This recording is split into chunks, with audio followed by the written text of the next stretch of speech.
O pastor Henrique, ele é pastor auxiliar na Lapa pelos próximos 6 meses. Henrique ele terminou todo o preparo missionário, agora ele entra no processo de arrecadação de fundos para trabalhar em Moçambique. Então, Henrique está indo para lá para cuidar de um seminário reformado, ajudar no ensino, na capacitação e na educação teológica dos pastores de Moçambique. Então, tem sido um prazer, Henrique. Nós nos conhecemos desde 2007, quando fizemos Ibel junto. Eu estava chegando, ele estava saindo. Então, é um grande amigo e é um privilégio tê-lo aqui conosco nessa manhã. Deus abençoe.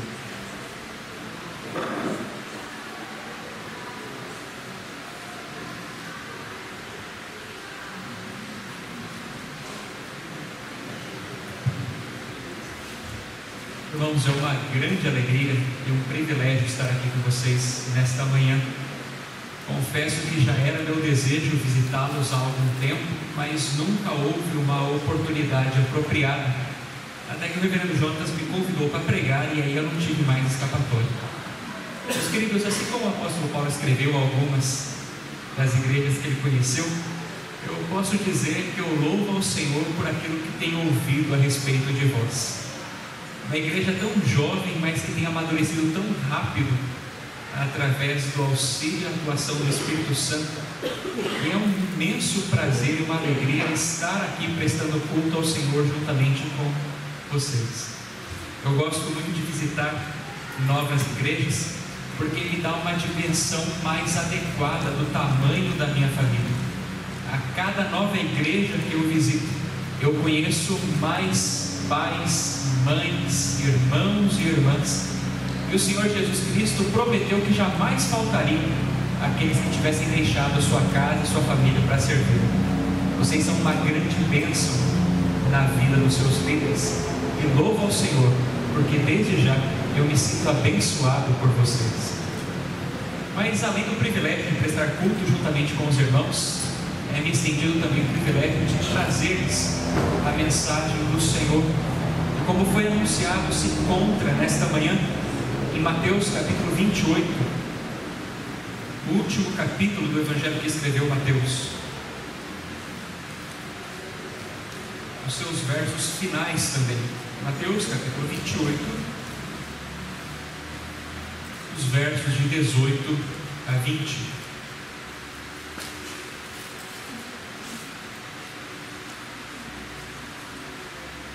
Diz assim a palavra do Senhor: Jesus, aproximando-se, falou-lhes dizendo: toda a autoridade me foi dada no céu e na terra. Ide, portanto, fazei discípulos de todas as nações, batizando-os em nome do Pai, e do Filho, e do Espírito Santo, ensinando-os a guardar todas as coisas que vos tenho ordenado. E eis que estou convosco todos os dias, até a consumação do século. Oremos mais uma vez. Pai amado, tua palavra foi lida neste momento e nós clamamos que por amor a ela, por amor ao teu povo e por amor a ti mesmo, fale conosco nesta manhã. Nós oramos em nome de Cristo Jesus. Amém. O dia 22 de novembro de 1963 foi uma data trágica para os norte-americanos. Durante um desfile presidencial em Dallas, no Texas, o 35º presidente norte-americano foi assassinado. John Kennedy foi baleado por Lee Harvey Oswald, e essa data jamais se apagou da memória dos cidadãos norte-americanos, a ponto de o grande evangelista Billy Graham relembrar do fato com pesar e conciliá-lo com o texto que acabamos de ler, dizendo o seguinte: que o presidente americano foi morto e em menos de 24 horas o mundo todo já sabe. Jesus Cristo morreu há 2000 anos e metade do mundo ainda não ficou sabendo.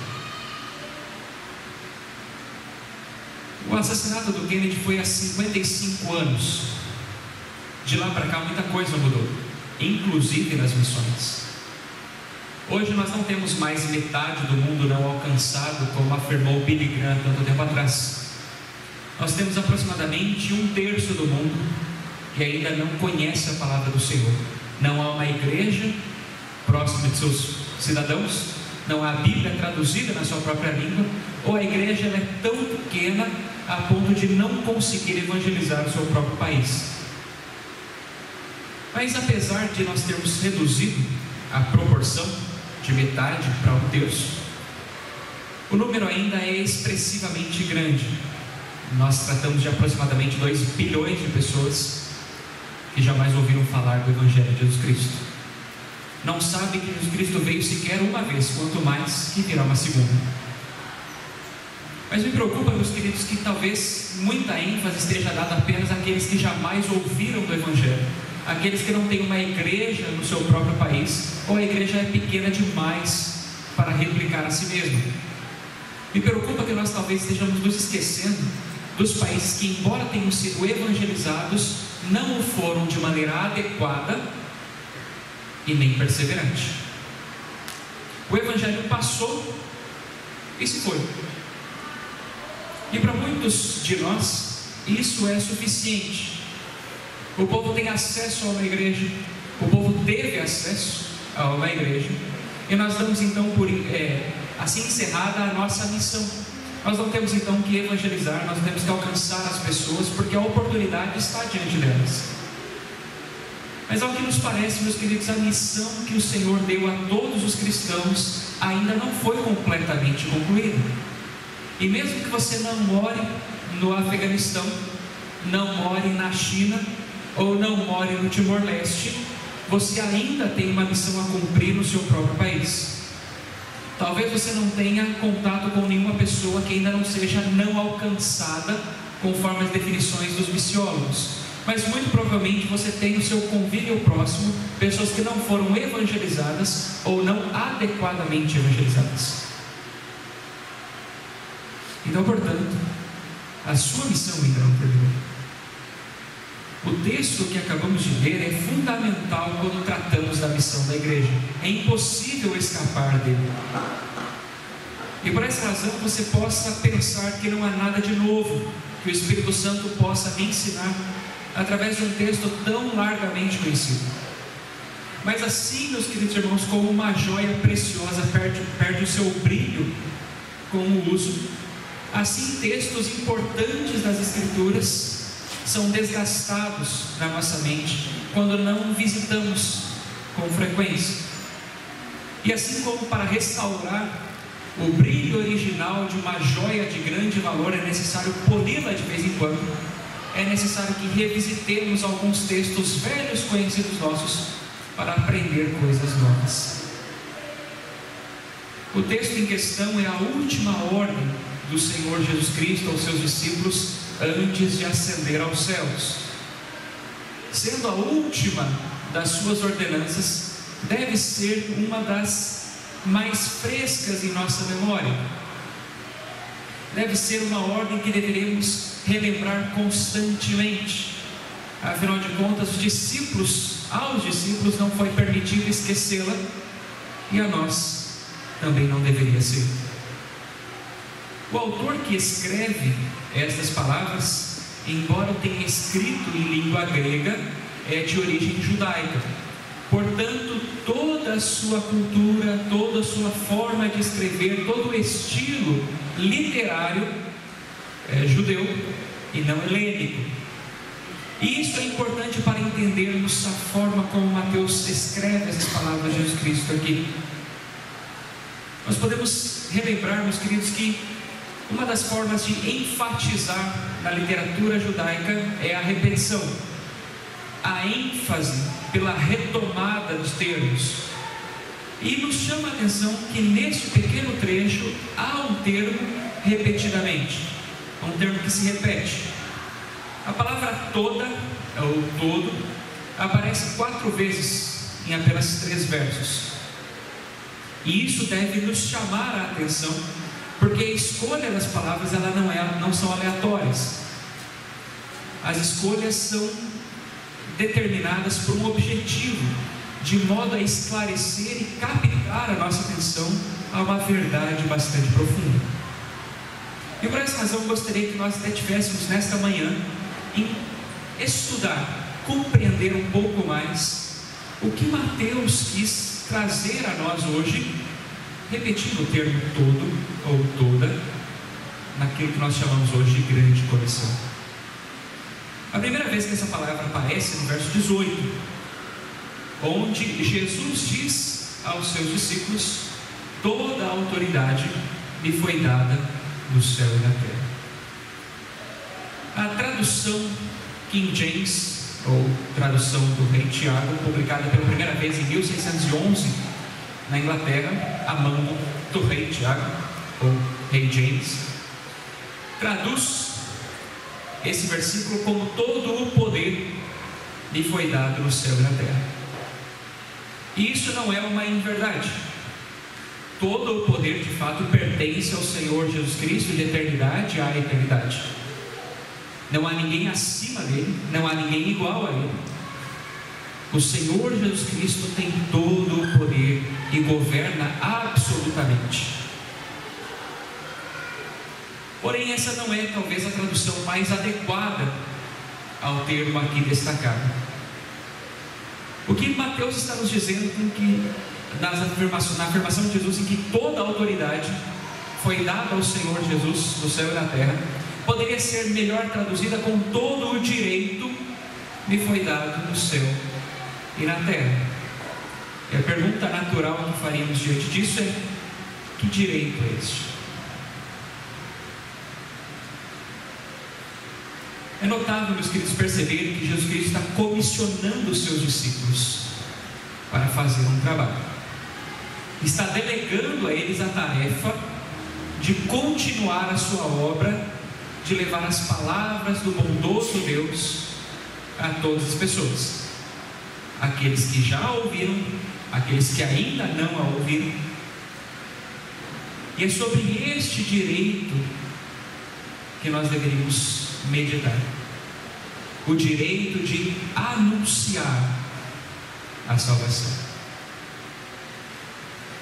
Em uma época como a nossa, tão confusa, com tantos direitos, talvez esse seja um direito de afirmar. Hoje nós vivemos uma época que se prega a tolerância, uma tolerância que por vezes beira a intolerância, mas uma tolerância que anuncia em termos extensos, em termos latos, de que todas as verdades são válidas, todas as religiões levam a Deus, todos os caminhos conduzem à salvação. Mas o que o Senhor Jesus Cristo está esclarecendo aqui é que nenhuma religião tem direito a não ser o cristianismo. Ninguém tem o direito de anunciar qualquer forma ou meio de graça e salvação que não seja aquele revelado por Jesus Cristo, porque apenas Ele tem esse direito. E talvez essa seja uma mensagem que soe radical e intolerante, ainda mais em nossa própria geração. E se você se sentiu incomodado com essa afirmação, talvez você possa relembrar uma verdade importante para elucidar essa questão: é que no céu, no paraíso, não há liberdade religiosa. No céu só há uma única religião. Todas as demais estarão extintas no paraíso, provavelmente muito abundantes no inferno. Mas no céu não há tolerância religiosa, porque apenas uma religião tem o direito de ser propagada: aquela que o Senhor Jesus Cristo nos trouxe. Apenas Ele tem todo o direito de anunciar a salvação, porque Ele é a própria salvação. Os muçulmanos não têm direito dado por Deus de propagar a sua fé. Os espíritas também não fazem, divinamente legalizados por Deus. Nem sequer os ateus podem propagar a sua religião autorizada pelo Senhor. Apenas eu e você temos o direito divino de anunciar a salvação. E esse direito foi conquistado por Jesus Cristo. É com base nessa liberdade, meus queridos, nesse direito divinamente instituído, que nós então anunciamos a verdade, que nós pregamos o Evangelho e conclamamos pecadores ao arrependimento. Não o fazemos baseados em nossa própria justiça, em nosso senso de boa vontade ou de moralidade. Nós o fazemos porque fomos credenciados por Deus para este fim. E isso deveria realmente ser bastante encorajador para todos nós, porque todos os demais diante do Senhor estão na ilegalidade. Apenas os cristãos têm a chancela divina para anunciar o Evangelho, o único Evangelho. E isso nos leva a olhar para o segundo termo todo do texto. Todos nós somos autorizados por Deus, temos o direito dado por Deus para anunciar este Evangelho. E iremos fazê-lo a quem? O verso seguinte nos responde quando o Senhor Jesus Cristo diz: ide, portanto, fazei discípulos de todas as nações. Eu não sei qual é a tradução bíblica que você está usando nesta manhã. Eu estou usando a Almeida Revista e Atualizada. Legado do missionário protestante João Ferreira Anes de Almeida, um português que serviu ao Senhor pregando o Evangelho na Indonésia, onde hoje fica Jacarta. Aos 16 anos, esse jovem missionário fez sua primeira tradução da Bíblia para o português.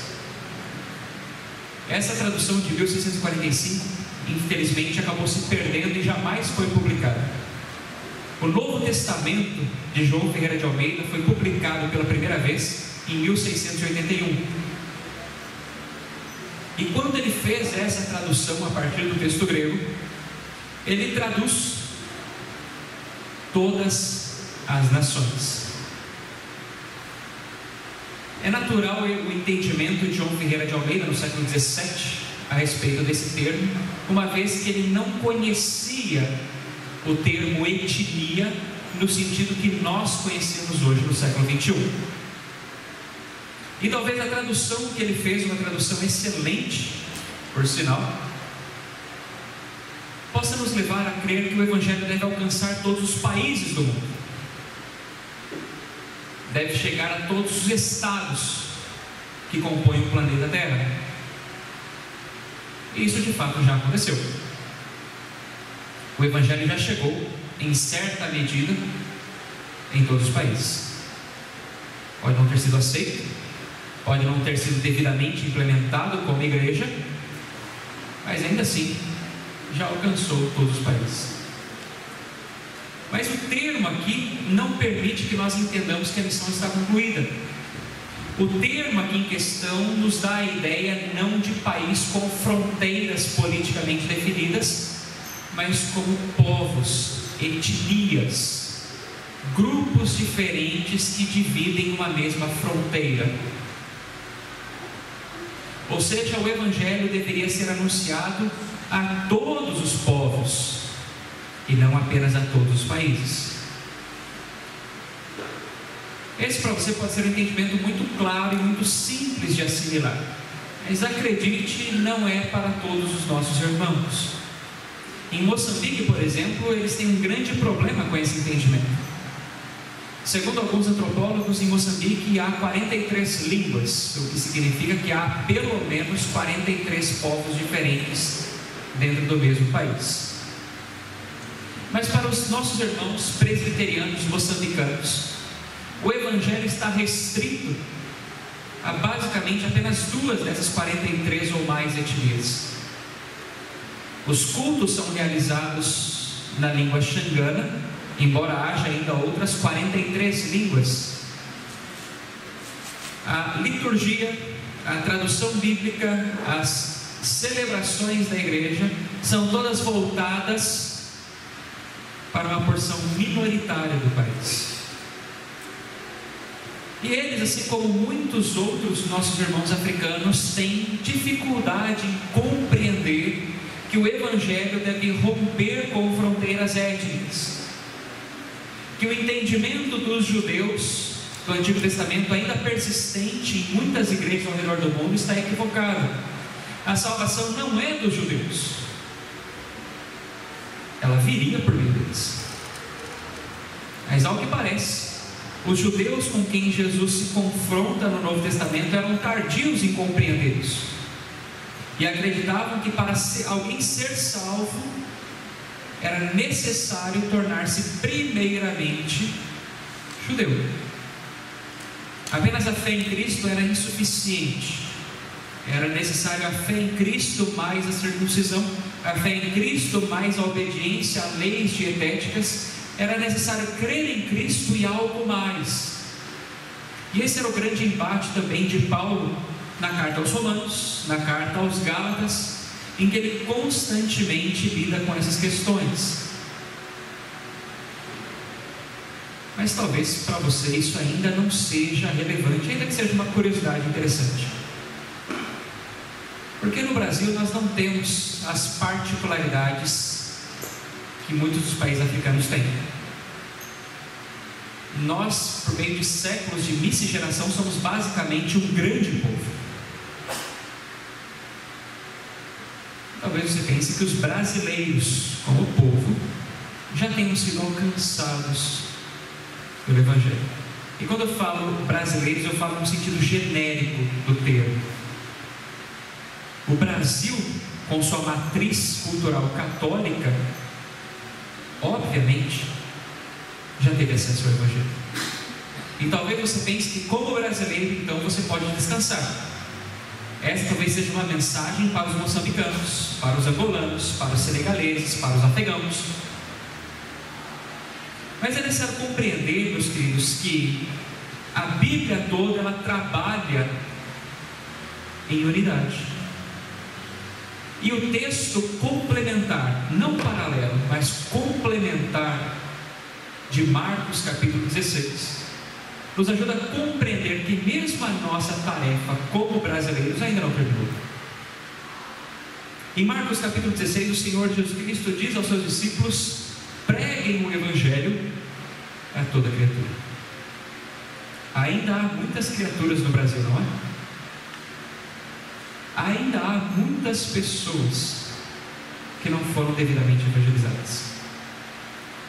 E quando falamos de missão, é comum a tendência de olharmos para o Sri Lanka, olharmos para o Nepal, olharmos para a Sumatra, que está nos noticiários nessa última semana, infelizmente.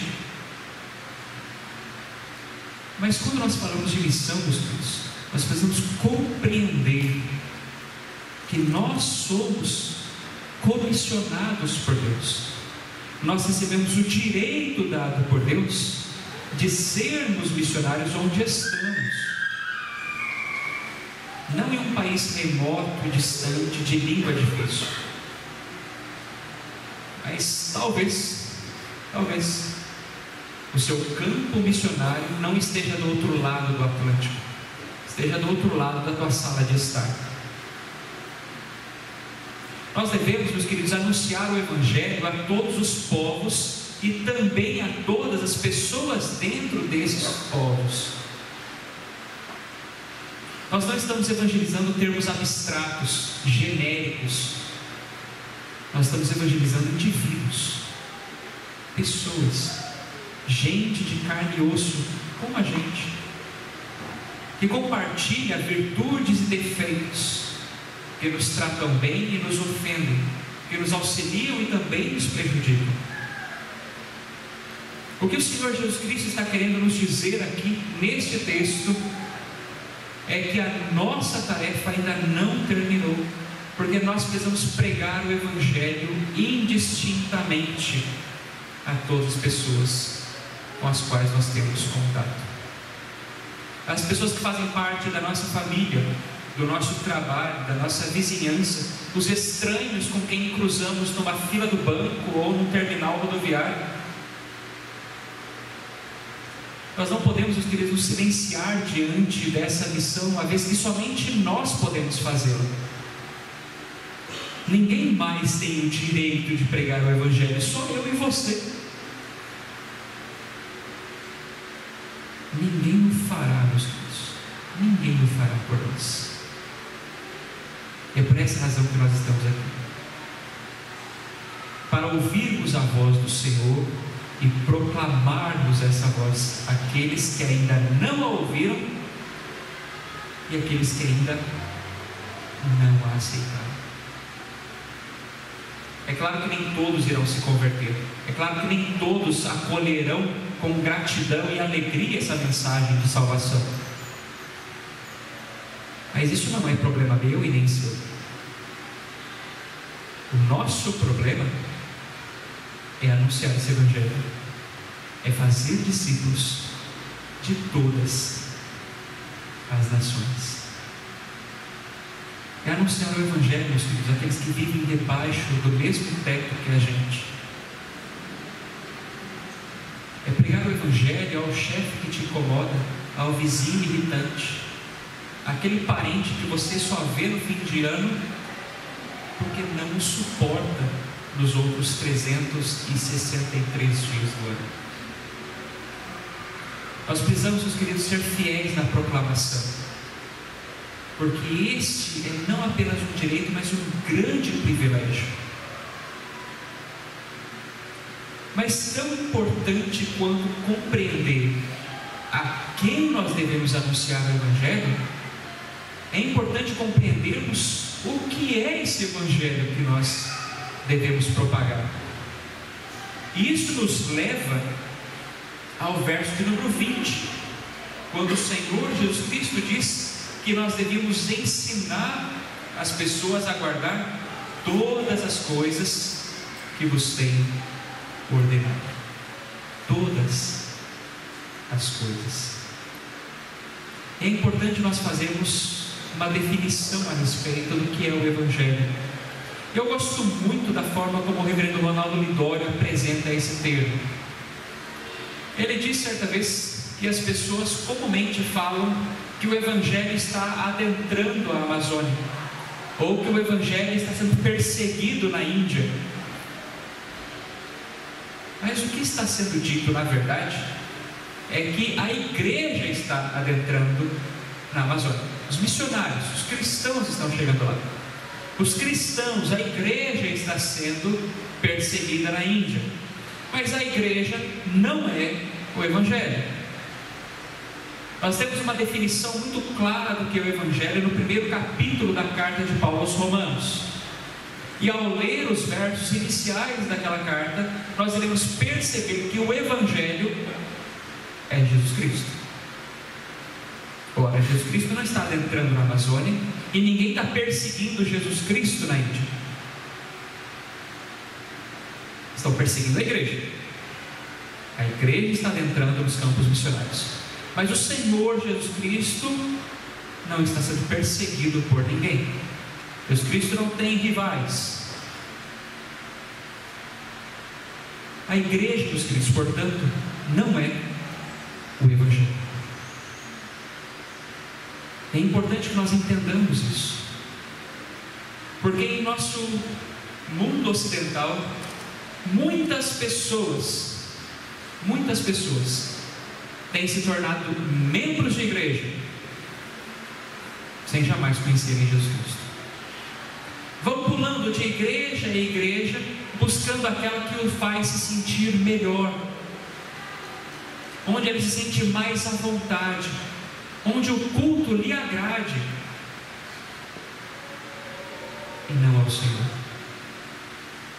Nós estamos criando cada vez mais consumidores da fé,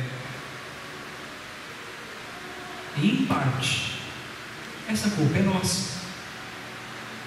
Nós, os cristãos, estamos propagando um falso evangelho, um evangelho diluído, um evangelho, meus queridos, que não salva, que não transforma. Nós temos confundido o Evangelho com a autoajuda, com psicologia barata, com cultura pop.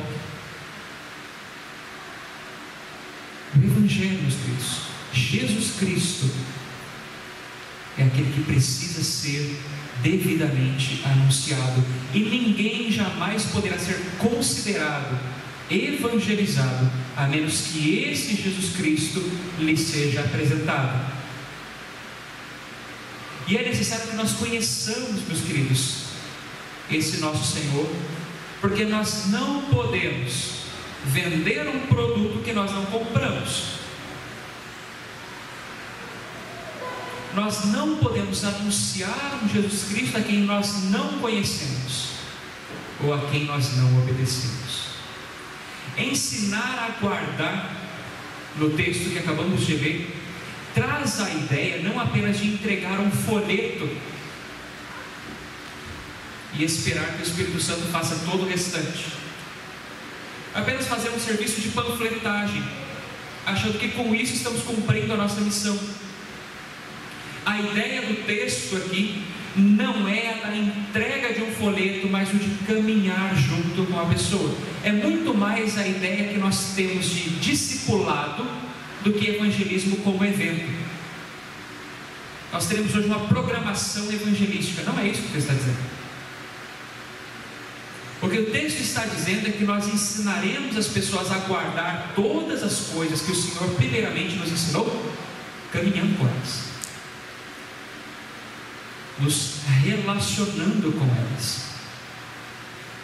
O Evangelho não deve ser apresentado como uma programação da igreja, deve ser apresentado conforme a nossa vida vai acontecendo. É literalmente pegar alguém pela mão e andar junto com ela nos caminhos do nosso Senhor Jesus Cristo. Não é algo que pode ser feito em um dia ou dois, é algo que demanda toda a nossa vida. Infelizmente, alguns movimentos missionários do passado e alguns persistentes até hoje tentam aplacar a nossa consciência, nos fazendo crer que, se participarmos de uma ou outra programação evangelística, de missões de curto prazo, estaremos então cumprindo o nosso papel. Mas isso está muito longe da verdade. Nós somos chamados, meus queridos, a fazer discípulos, e não se faz discípulos num programa. Notem o exemplo daquele que nos trouxe essas palavras. Sendo o próprio Deus, o homem perfeito, o mestre e discipulador por excelência, não investiu 3 minutos, nem sequer 3 dias, mas 3 longos anos para formar seus primeiros discípulos. Se Jesus Cristo investiu 3 anos para fazê-lo, acha que nós conseguiremos fazê-lo numa visita rápida de 5 minutos?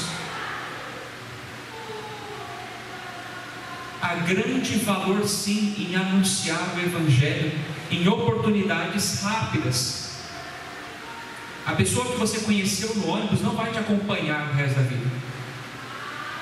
Talvez você só tenha aqueles 10 minutos para anunciar o Evangelho, mas o fato é de que outra pessoa, outro cristão terá que acompanhá-lo.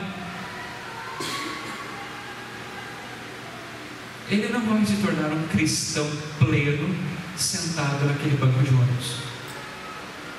Alguém vai precisar pegá-lo pela mão e caminhar junto nos caminhos do Senhor. Nós precisamos então, meus queridos, ensinar as pessoas todas as coisas, não apenas parte das coisas. E isso demanda tempo, investimento e esforço particular de cada um de nós.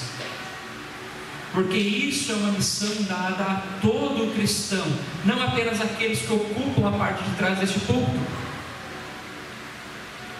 todos nós somos comissionados pelo Senhor Jesus Cristo para fazermos discípulos e fazermos bons discípulos, ensinando a eles o verdadeiro e autêntico Evangelho, para que juntos possamos caminhar lado a lado com Deus. Portanto, nós temos, e somente nós temos, todo o direito de anunciar este Evangelho. Nós devemos anunciá-lo a todas as pessoas, indistintamente. Nós devemos ensiná-las a crer e a obedecer em todas as coisas que o Senhor Jesus Cristo também tem nos ensinado. E essa, meus queridos irmãos, não é uma tarefa fácil.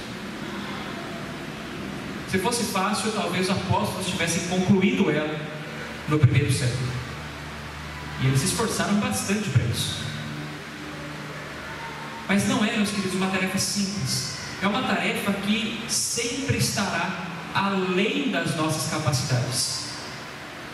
Você pode colecionar cursos, diplomas e ainda assim não estará pronto para isso. Você pode sentar nos bancos dessa igreja por 20, 30, 40 anos e ainda assim não estará pronto para essa tarefa. Essa tarefa ela é simplesmente, humanamente, impossível de ser realizada. E talvez você se pergunte, não, por que a gente está ouvindo isso até agora? Só para a gente se sinta mal? Para a gente saiba que está correndo sempre atrás do vento e nunca vamos conseguir? Não, meus queridos, é para que nós compreendamos o último todo que aparece nesse texto. Ainda no verso número 20, a última sentença, o Senhor Jesus Cristo diz: e eis que estou convosco todos os dias, até a consumação do século.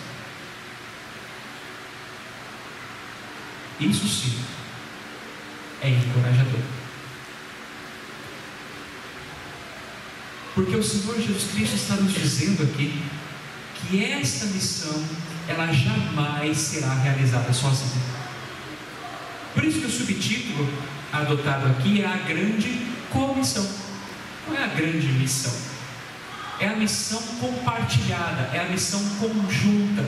A missão, meus queridos, é de Deus, não é nossa. É Ele que está particularmente empenhado em redimir os pecadores. É Ele quem enviou seu Filho, que morreu e ressuscitou para nos resgatar. É Ele que desde a eternidade escolheu o seu povo para redimir. A missão é dele, mas Ele estende a nós o privilégio de participarmos dela. Como missionário, isso é particularmente encorajador para mim, porque eu sei que essa missão não é minha, é do Senhor, e Ele vai levá-la a termo. Como? Ou sem o meu auxílio. Ele não depende de mim, não depende de você, não depende do reverendo Gessé Fogaça, traduzindo a Bíblia no Timor-Leste. Deus é quem está em missão. Por essa razão Ele nos chama para andar com Ele nesse caminho, para participarmos dessa obra maravilhosa que Ele está realizando na história da humanidade desde a eternidade. Ele não dependia de nós antes e não depende sequer agora. Por isso, quando Ele nos convida para participar, não é para carregarmos o fardo da missão, mas para participarmos dessa obra graciosa que Ele está realizando, para que possamos estar juntos, meus queridos, juntos com Deus, enquanto Ele realiza essa grande obra. É claro que nós teremos que fazer sacrifícios, é claro que isso demandará de nós um grande esforço e renúncia, mas pela misericórdia de Deus, nós jamais faremos isso sozinhos. O Senhor Jesus Cristo está caminhando ao nosso lado, na verdade nós estamos caminhando ao lado dele a cada passo. A cada pessoa a qual nós abrimos a boca para anunciar o Evangelho, o Senhor está manifestando o seu poder. Em cada pessoa que nós investimos tempo para consolar, confortar ou confrontar, o Senhor Jesus está presente, o Espírito Santo está atuando, porque Deus está realizando a sua obra.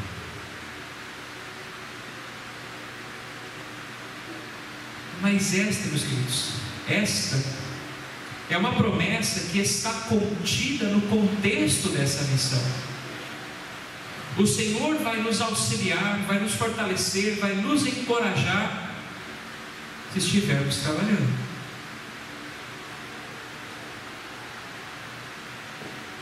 E nós, como igreja, nós iremos trabalhar.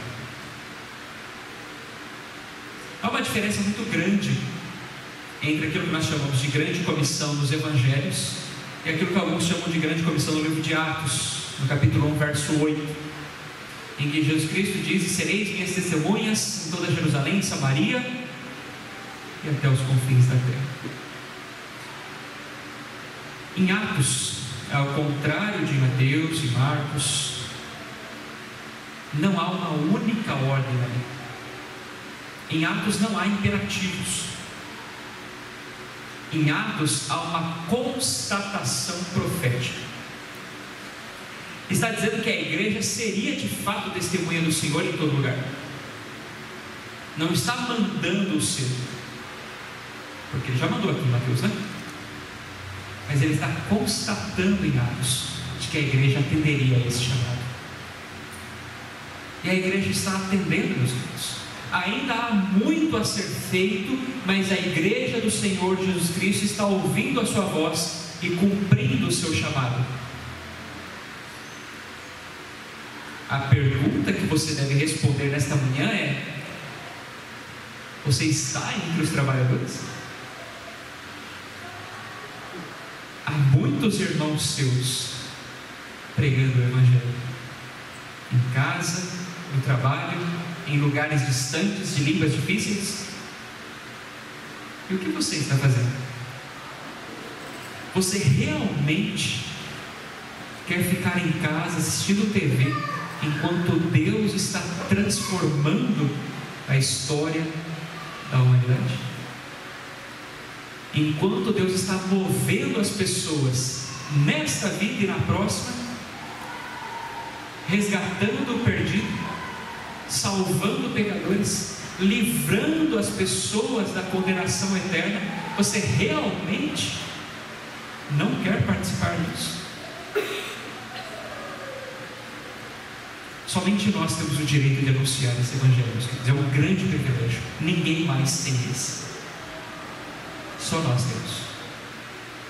E nós devemos usar esse direito concedido por Deus para pregar todo o Evangelho a todas as pessoas em todo o tempo, confiantes de que o Senhor é quem faz de fato a obra. A nós é apenas estendido o privilégio de participar dela. E aí, você quer participar?